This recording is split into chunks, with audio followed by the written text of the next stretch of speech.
This is Mitch, and welcome to the Real Estate Investor Summit podcast. I have Jennifer Gligoric. Did I say that right? You did. You did a very good job. It tells me it's not pronounced that way in the country of origin, wherever that is. It isn't. It's Serbian and it's actually Gligoric, but Americans it's Gligoric. That's how we do that. All right, and her partner Brian Price couldn't make it this morning, but that's okay. We're just going to go ahead and proceed on, and we're going to be talking about asset protection and the basics that all real estate investors need for asset protection and beyond basics. First of all, I got to give homage to my sponsor, so give me a second here, Jennifer. I'd like to thank taxfreefuture.com. Please go to taxfreefuture.com. You won't believe what your financial advisors are not telling you. We're going to talk to you about solo 401ks and 401ks and why you need one and what you're missing if you do not have a self-directed, tax-deferred or tax-free retirement plan or a place to grow your wealth without having to pay taxes immediately. So go to taxfreefuture.com, watch the 37 videos. You will not believe what your you will not believe what your financial advisors are not telling you. We're going to tell you what they're not telling you, and we're going to tell you why they're not telling you about it, and then you'll understand 100%. All right, I'm back with you, Jennifer. Thanks. Hey, got to pay the bills around here, right? Mm-hmm. So, asset protection. So, we'll start this out with, you've put together a book called Asset Protection Basics for Real Estate Investors, and that's what we're going to be talking about today. Mm-hmm. You know, if you're in this business long enough, you're going to get sued, or someone's going to threaten to sue you. Actually, people don't realize how prevalent it is because they usually wait until it happens to them. But we did an entire study. So we took the National Survey of the Court data. So last year, over 100 million lawsuits were put out in the courts, right? So that means every American has a 25% chance of being sued for something over some time in their lifetime. But if you're a real estate investor and you own just one additional property, like you have one rental house in your name, your chances of getting sued go up to 95% in the next 20 years. It's an exponential jump. And it's because it's so profitable for the people who are vexatious who do this to do that. So let's say you have two rental houses, one you have with your mom, and then one you actually have with yourself. And of course you have your primary home, and you're just like going to the store, whatever, phone rings, you look down for a second, you get into a minor fender bender. Okay, now their head hurts and everything else. This has nothing to do with your rental properties, but they end up getting a lawyer, and before you know it, that lawyer has put liens over all your houses and your property. Now, even if, let's say it wasn't your fault, let's say they slammed on their brakes, you had enough room, it wasn't really your fault, it was reckless driving on their part. They were the ones not paying attention. And you end up having to go to court, the judge brings down the gavel and all that, you're now out thousands of dollars, and you still have to take care of liens or settle or get them to pull the liens. And it's a process because you have to pay people to help you to do that. And it's all just because you put your properties in your own name. So people think about, oh, well, I need asset protection because of bad tenants, right? That's the first thing that comes to your mind. But that's actually not what it really is. It's all this other weird stuff that can come. I've heard nightmares of people that sent the secretary out to go pick up lunch, and she got in an accident, and it was a work-related accident, and now the whole company, whether it be involved in real estate or not, is all liable now because she was actually working for the boss when she went to go pick up the lunch. Right. And everyone thinks, oh, insurance will protect me from that. Well, no, insurance has very specific things, and then there are a lot of things they don't cover. So what we do is we hide it. They can't get it if they can't find it. So we provide the structures, and we're fans of the Series LLC or Delaware Statutory Trust. For the Series LLC, we pair it with the Texas Anonymous Land Trust because Texas is very a powerful protection state for businesses and individuals. And so you will operate things out of your LLC. You'll no longer write checks to contractors or secretaries or anything in your own name. It all happens in your LLC. And then monies that come in go to that, and then they go back out. away from you. And there's all these arm's length clauses and things that happen, so that if you do get sued, there's nothing for them to get. That's really what asset protection is. It's not that some person can't, we can't stop people from suing you. What we can do is make it completely not worth their while to do it. Now, if you're shady and you're being all a criminal, it doesn't matter. They're going to get it. But to tell you how powerful our structures are, look at, and I say this a lot, but look at that jerk Epstein, right? They had the power and might of the United States government, the government of St. Thomas, the government in other countries, all converged against this guy, and they are still trying to pierce his corporate veil. And he was a horrible, demonic person doing awful, demonic things. So they're going to get you if you're bad. Doesn't matter how rich you are. Eventually, you'll get it. But for regular people who are not breaking the law and being bad, this is a very it's the same type of powerful structure, and it can stop vexatious litigants. There are a lot of predatory people out there. There are predatory lawyers. Okay, so I live in Galveston, Texas, right? A little island here. And just to give you a thing of how prevalent this is, the city of Galveston has some lots, and they decided, okay, what we're going to do, we still have some money from Hurricane Ike. So we're going to build we're going to build houses. We're going to call them low income houses, but people who would normally qualify for a house loan here, they have to work on the island. They cannot make more than $105,000 for their combined income, and they have to have a credit score of at least 680. So to try to build up our middle class, right? And they built very nice houses on stilts, so you didn't have to pay the flood insurance. 5 houses, right? And I know this because my neighbor works there. And so it's their property. There were no liens on that property when they bought it. They go to their first closing. Well, what are you going to do about these liens? And the city goes, what liens? Turns out this guy that goes around and he just files liens against people. It's literally like his job. And people are so desperate to sell or whatever, they will settle. And he makes an income out of it. Of course, he did it. Huh? Legal extortion. Basically, it's legal extortion. He games a paper system. Now the city is going after him. This is ridiculous, and they've uncovered how many times he's done it and how many people have ended up paying, blah, blah, blah. But that it's not just here. Now they're trying to enact different laws and things like that. But pretty much that doesn't solve your immediate problem if I got to sell my house today. No, it doesn't. Now, if they couldn't find it, if ownership was underneath some veils, guys like that can't operate.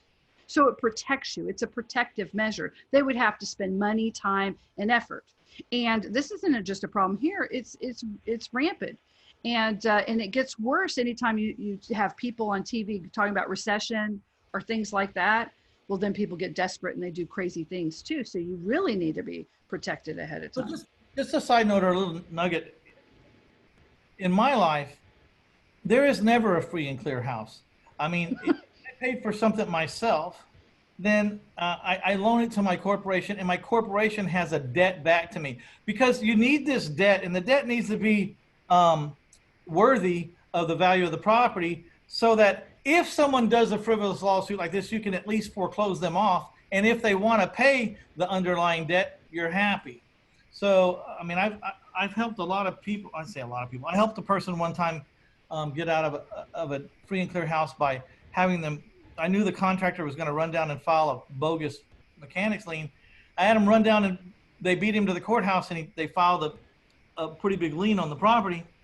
And, he tried to extort them and tried to get them to do all this stuff to get the lien off. Finally, we just had to foreclose him off. You know what I mean? Yeah. So. Yeah. Now, if they couldn't find the owner and it was all pierced under corporate veil, he wouldn't have been able to do it. He would have spent so much time in trying to find who owns what, where does this go, what does that go? Because he would have to literally prove why he's breaking open an anonymous trust. And so then it's a little bit, then it's very different. Not that you can't be sued, but he would have to sue the operating company that wrote the checks. That's who he would sue. And then in discovery, there is nothing to discover. And then You don't have to worry about any of that. It's a very powerful, in fact, legally, the Series LLC and even the Delaware Statutory Trust, if you have properties in California, Massachusetts, or Delaware, are considered the ideal protective structure for real estate investors specifically. And then, of course, we pair that with estate plans. And you're right. The solo 401k and self-directed IRA. Absolutely, you need one of those. So, but you have I've been using land trusts for 2 decades. You know, everything's in a land trust or a personal property trust if it's a mobile home. Right. Is that the same thing as an anonymous trust? No, because not unless it is paired with a Series LLC, because it's a little bit different structure. So what you have is you have your operating, what you write your checks for. So you have, 123 corporation, and then you have hidden protection 1, right? Trust. I don't know, I'm just making it up. Then underneath hidden protection trust, you have another LLC, and it is something completely different. And that's the parent LLC. And then there's these arm's length clauses. Then underneath the parent LLC, so you have one over here, and then you picture this one head and all these little branches under it. Underneath that parent, you have another trust specifically for that trailer or house. And underneath that trust is another child LLC. So now instead of one, you are going from the trust to the seed to the other trust to the thing. And then you can have up to 16 legs underneath it. So it's very powerful, because if you have more than one property, you have all these little legs, and each one of them is considered separately. The thing that is different in what confuses, because this is a new legal structure. The LLC as an instrument was created in Wyoming in 1976. The first Series LLC was 96. So for lawyers, and like Alabama just now allows for the Series since 2005. So for many legal firms, it's still considered new to them, because they are very slow to adapt and slow to change. So this is considered cutting edge legal strategy specifically for these people. So the only caveat with that is it is taking the IRS a very long time to catch up. So your bookkeeping has to be very good. You can have one bank account underneath the parent, but you need to make sure that you delineate, and on the checks and on the payments, especially in your back end accounting, they are separated into each child entity. So let's just talk about very important. A Series LLC. You used to have to go buy an LLC for every entity that you wanted to do. Yeah, but that's like a house of cards, because your name's tied to it. So now you can do a series, which means you buy, National Property Buyers LLC. And so there it is. And then you can, like, I want to do some apartments with this guy. You can open up a series, designate. No, you'd open up a child underneath your series just for that. Okay. So the series has the other one. So you have the trust, then you have the parent, and then underneath that you'd have a child series that you're opening up with this guy, and that's got a different operating agreement, the different thing under that, different things. And you may want to get a different bank account for that. Many people have separate accounts, for them, just to add another layer of protection, because you have to be able to prove that these are separate, they operate separately, but it's a structure created for ease and also for asset protection. But it's still considered new legal theory. But yeah, you would have a child series underneath that one. Then you would, let's say you say, okay, well, I want to get 2 buy and holds. Each buy and hold would have another little child underneath. Then you have a flip. Who's the child? The child is, the child series is whatever you name it. So let's say you said, what did you say, National Holdings 1? So that you could say Nat Multi 8685 is the name of the child series LLC. So it has nothing to do with a literal child. I thought you were putting it somehow. No, we just call it the child because it looks like a parent LLCs has all these little children LLCs. What it is just other LLC. It's a sub LLC. They're like, yes, like sub LLCs. That's another good way to say it. We always say child. Find a kid somewhere. No. No. Okay, so you got the main series LLC, and then you got a bunch of sub LLCs underneath. Right, but each one of them is their own LLC that's held under another sub trust.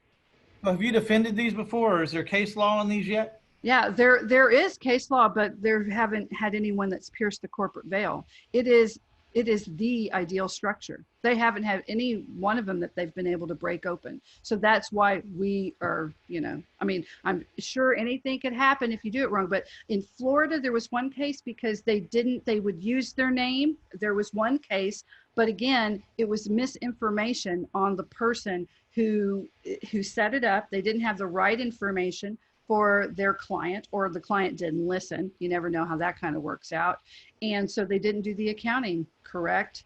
And they would interchangeably use the names when you can't do it. We are very specific when we educate the client. Okay, this is what you have to do. So it sounds very complicated because we're handling all the complicated part, but we make it easy on the accounting part. So you will know that when I take a check in, I will change that money, I'll put it here, and I just have to notate where it goes. If everything is separated in your accounting and how it goes into your banking, that is you creating the separation between them. If you're trying to mix and commingle and then have personal funds in it, and you know, because people do crazy things that they're not supposed to, well, that's not going to protect you. You have to do your diligence too. You have to make sure, and this is very important, this is what gets people most messed up, no matter which structure they use, even if they just have a regular LLC, not a series, is they don't transfer the deed over. They have the structure, but then they don't, then they get a property, they buy it in their name, but then you have to transfer that property. Yeah. And to put the money in there. Some people don't do it, and then they're like, I thought I was protected. Well, no, there's things that you have to do. The LLC to begin with. That's right. Yeah, well, it's very difficult to buy things in LLC, especially if you're using your own credit, and it's more expensive that way, and many banks won't do it that way. So you can buy things in LLC. You can buy them in a trust, but very few people do it, and you don't have to do it. You can take it in your name, and then you transfer it. So you have a free 15-minute consultation for where they can, like a discovery call. Right. And then there's an expert advisor, which is a full hour. Yes, it's an hour with one of our expert real estate advisors. Normally it's $150, but Mitch strong-armed me. So no, I'm kidding. I'm fight for my people, you know what I mean? Yeah, he's a fighter. And if you put in Mitch Leafy 2019, there is a promo code and you can get it for $99. And the advisor will go over everything. So you'll have to bring all your paperwork. If you own it with someone else, that other person will be there on a video call. You're able to see the advisor, they're able to see you. And basically you put everything out on the table, and then we figure out the structure that's best for you and most cost efficient. How we do it, and how we're positioned in the industry, because there's other asset protection firms. You have places like LegalZoom and Rocket Lawyer and stuff like that. It's all do it yourself. But they won't even offer the Series LLC. It's too complicated, and there's no way you can do that yourself. So you can't even get these products by going there.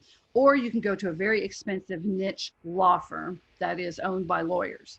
Well, we're a legal services firm, so we're in the middle of that. And then we have embedded relationships with in-house counsel and outside lawyers. So instead of paying $250, $350 an hour for expert consultations and having lawyers to do everything, we have an entire legal team of paralegals and real estate experts and financial planners and people. And so we look it all over, your entire package, and then we take it to the lawyer, and the lawyer looks it over, and they can do it very quickly. So we're able to save people a lot of money. We've been in this industry for a very long time, working with other companies, and now we're back. There it is, Mitch Stephen 2019. See how professional it is? I flew this GIF in, okay? This is high tech, people. High tech right now. Here, hold on a second. Oh, he's gonna make it fancy. Look at you, Mitch. Here, I'm flying it in. This is high tech. You know what's hilarious is this is actually being able to do a video like this across the country. You know, just like what, 15, 20 years ago, this would have been like the height of all technology. You would need a satellite feed outside and all this other stuff like that. And now we have the height of technology, and I'm like diminishing it. Yes, and all we do is take our phone that has like the world's greatest knowledge, and I'm like, oh, look, cat videos.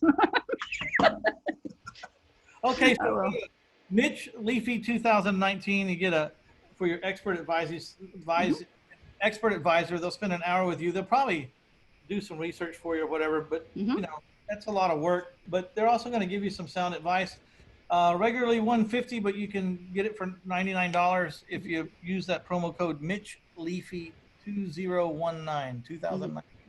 Yeah, And just go to leafylegalservices.com. That's Leafy, Leafy, services. No, wait, Leafy, Leafy, legalservices.com. And that'll take you right to our page. You can learn about us and book your consult and put in your promo code. yeah, so you're going to go to, you know, to make it easy, we're going to put all this stuff in the show notes, everything, the promo code, the whole thing. And how do they get a copy of your book, Asset Protection Basics for Real Estate Investors?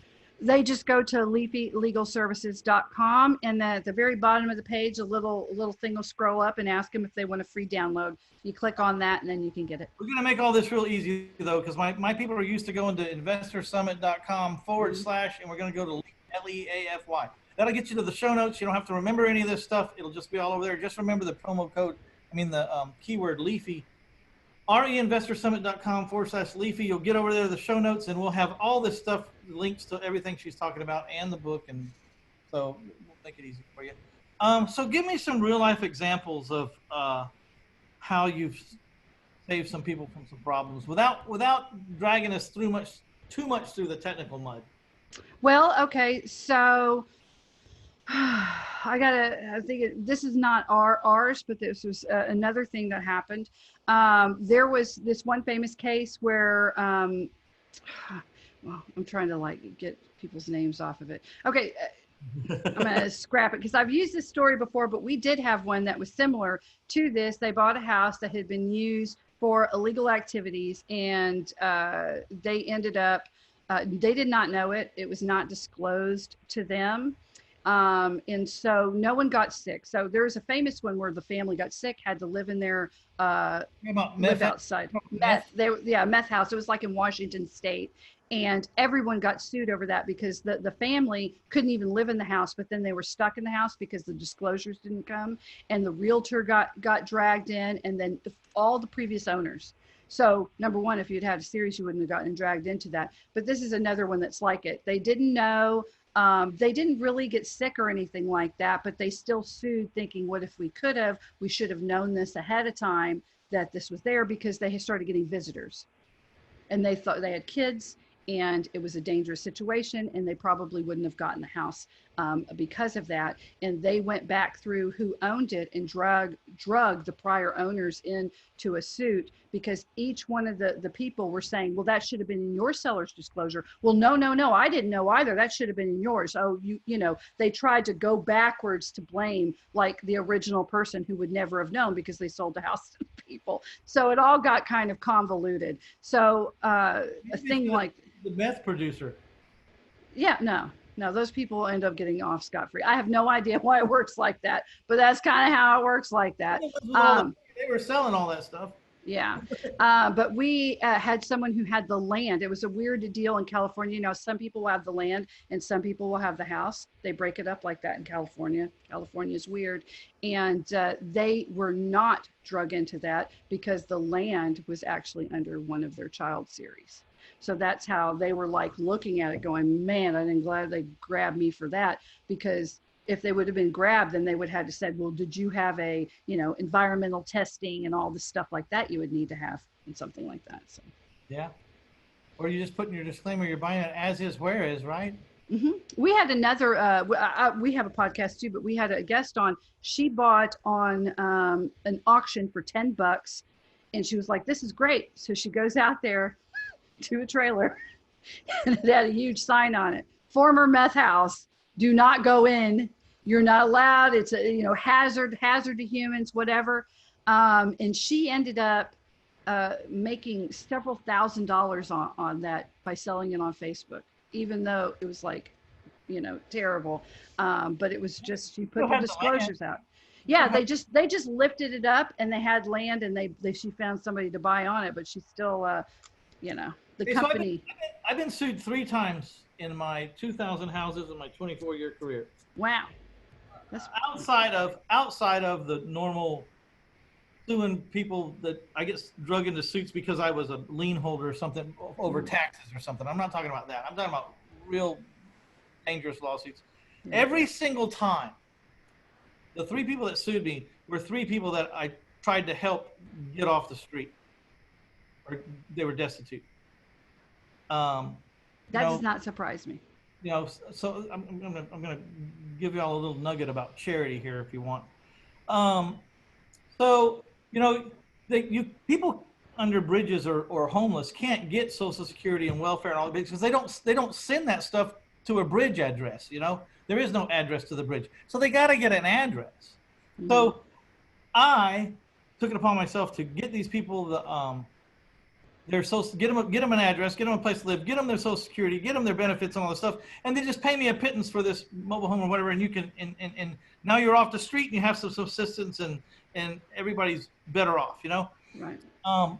Well, they still didn't send me my money, and so at some point I had to foreclose. I was like, well, it's been months. I mean, you're obviously not ever going to pay me anything. You need to move out of my house. Of course, then they went and lawyered up with legal aid because they didn't have any. They're considered poor. So they get free legal aid, and they're dragging me through the court system, and I have to pay for my lawyer.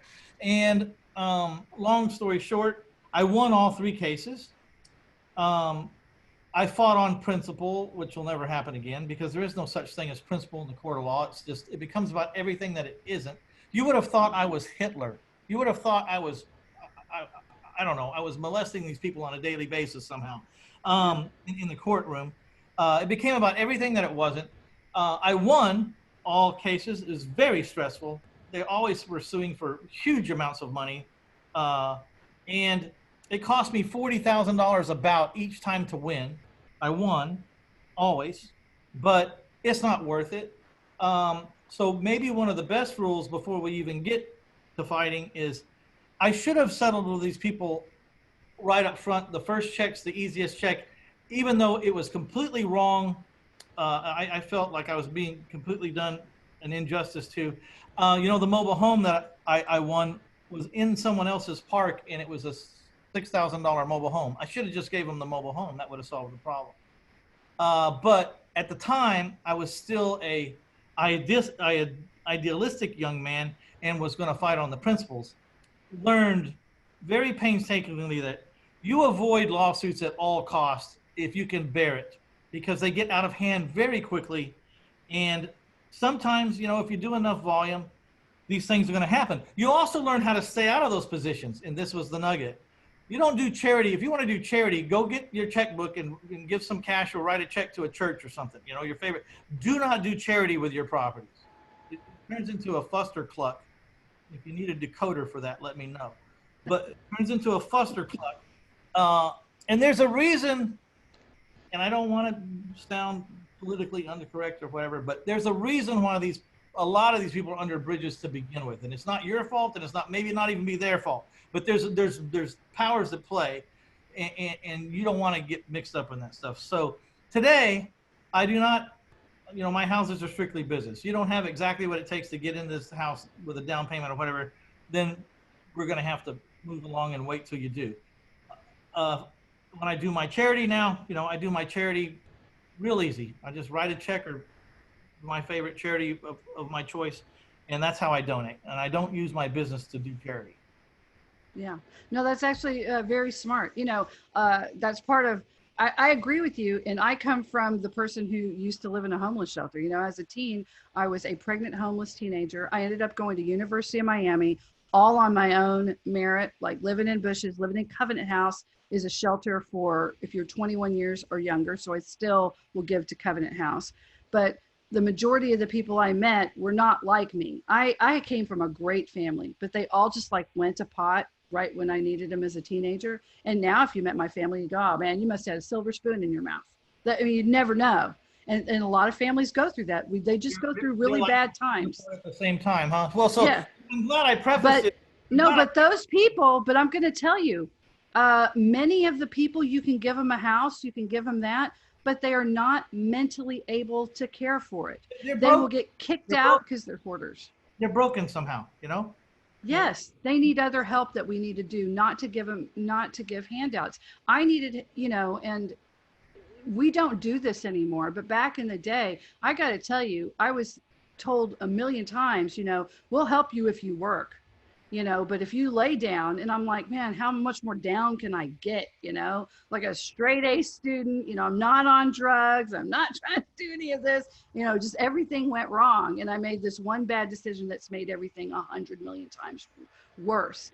And nobody cares. You just have to get up and take care of it. That's your problem. You made a mistake, you fixed it. Well, I'm 17 years old, 16 years old, whatever. Well, so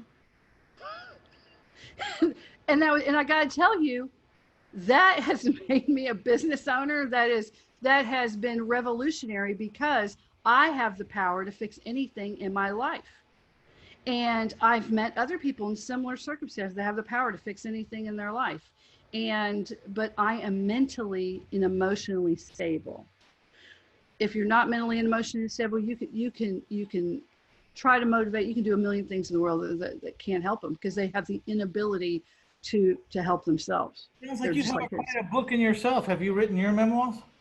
I have written books. I have 2 books that I've written, but they were all business related. And I have given lots of speeches at places like St. Vincent's House, community colleges, and different things like that. And I get a lot of pushback with, not with Gen Z, but millennials. They're like, okay, boomer, shut up. I mean, and I'm not a boomer, I'm a Gen X. But in their mind, they don't want to hear it. They really feel like the world they've inherited is awful and whatever. And I try to say, nah, if you look back into history, it used to be a lot worse. There are so many opportunities. Well, there's so many places worse you could be right this minute, like hundreds of places, thousands of places you could be. So, yeah. Well, that's very interesting, man. I hope that you take the time to write your memoir sometime, because someone needs to hear it. Yeah, I should. It's just getting the time, where I'm really busy trying to help people protect their assets, because, I see it only takes 1 or 2 bad things to get most Americans, or most people, I met them, those families, and they were both working like 2 months before. And now they're like dropping their kids off at Covenant House, because that was the safest place, because only kids can be in there. And then the parents are going off to like Star of Hope or Salvation Army. And they were just in a place, but both parents lost their jobs. And it doesn't have to be like that. You can make smart decisions, use smart financial instruments. It's the poverty mindset makes you think about money a lot differently than we're supposed to. I fight it all the time. Save. You don't use credit correctly. You don't take the same chances rich or successful people take. There's a lot of things you can change, and it makes your whole world totally different and better. You know what I like about this, what just happened?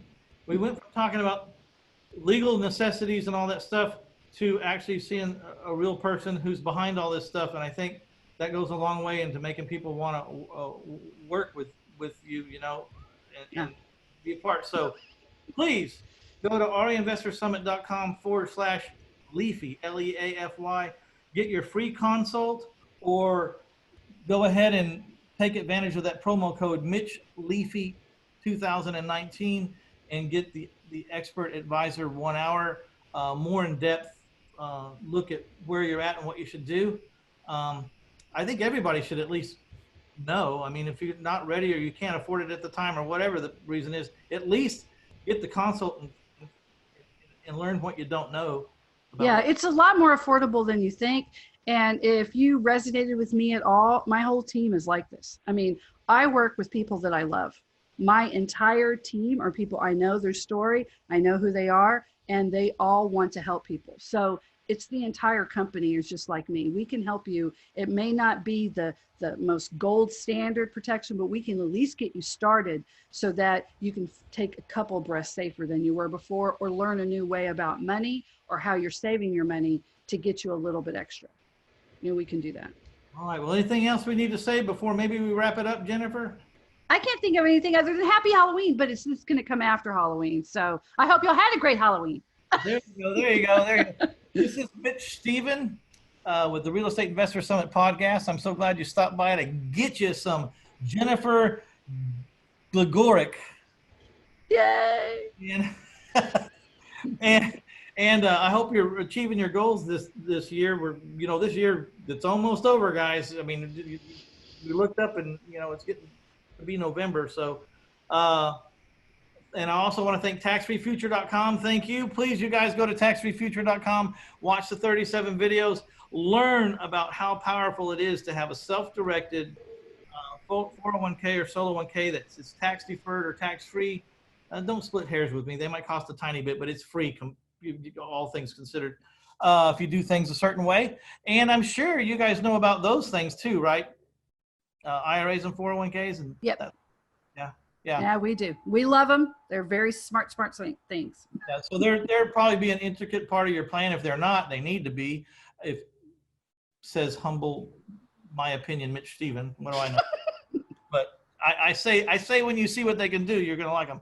All right, so I guess we're out of here. Thanks a lot, Jennifer. I appreciate you very much. Thank you. Bye now. Bye.